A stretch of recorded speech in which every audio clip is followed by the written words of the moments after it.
আসসালামু আলাইকুম, সবাই কেমন আছেন? তো আজকে কিছু বাজার করলাম। তো বাজারগুলো আপনাদের সাথে শেয়ার করি। শেয়ার করার একটা কারণ হলো কোরিয়ার যেমন ইনকাম আর তেমন খরচের একটা তারতম্য বোঝানোর জন্য আর কি ভিডিওগুলো করা। তো এখানে 1 কেজি আলু আছে। আলুর দাম আছে বাংলাদেশি টাকা 160 টাকা। পেঁয়াজ আছে 5 পিস। পেঁয়াজ হলো বাংলাদেশি টাকা 320 টাকা। কাঁচামরিচ আছে এখানে আপনার 190 টাকা। সিমগুলা দেখে খুবই ভালো লাগছে, কারণ এত ফ্রেশ টাটকা। তার জন্য 1 কেজি নিচ্ছি। 1 কেজি সিমের দাম আছে আপনার 1340 টাকা। ঠিক আছে, এখানে রুই মাছ আছে 2 কেজির একটু উপরে। তো রুই মাছটা নিচ্ছে আপনার মোটামুটি 1100-1200 টাকার কাছাকাছি আর কি। আর 4 পিস কইয়ের দাম হলো 500 টাকা।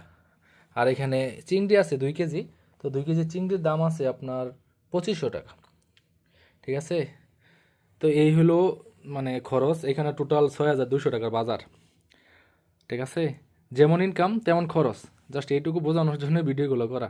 তো সবাই ভালো থাকুন, সুস্থ থাকুন, আল্লাহ হাফেজ।